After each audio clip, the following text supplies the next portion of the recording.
Hello বন্ধুরা, আজকে সকালটা কি সুন্দর তাই না? একদম শীতকালের ভাই, পুরো চারিদিকে কুয়াশায় ঘেরা। তো আমি নাইট ডিউটি করে সকালবেলা বাড়িতে গিয়ে ফ্রেশ হয়ে চলে গেলাম সোজা মাছ বাজারে। বাঙালির তো স্বভাব 10টা দোকান ঘুরে একটা দোকান থেকে মাছ নেওয়া। তো আমি একটা আর মাছ পছন্দ করে নিয়ে নিলাম 350 গ্রাম ওজনের। তোমাদের ওখানে আর মাছকে কি বলো তোমরা আমাকে অবশ্যই কমেন্ট করে জানিও। তারপর একটু সবজি বাজারটা ঘুরলাম, সবজি কিছু নেওয়ার ছিল না, সোজা চলে গেলাম মিষ্টির দোকানে। দেখলাম গরম গরম কচুরি ভাজা হচ্ছে, আহা দেখেই লোভ লেগে গেল। তারপর কচুরি আর মিষ্টি নিয়ে নিলাম, নিয়ে সোজা চলে গেলাম স্টেশনে।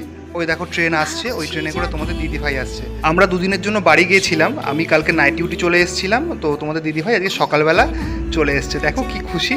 তো আমরা দুজনে মিলে এবার কোয়ার্টারে চলে আসলাম। এসে সকাল একদম গরম গরম কচুরি তরকারি আর শো স্টপার নলেন গুড়ের রসগোল্লা, আহা মুখে দিতেই মিলিয়ে গেল। তারপর তোমাদের দিদিভাই মাছটাকে ভালো করে ধুয়ে ম্যারিনেট করে রান্না করে ফেললো। আমরা খেয়ে নিলাম দুপুরবেলা আর মাছের ঝাল আর গরম গরম ভাত।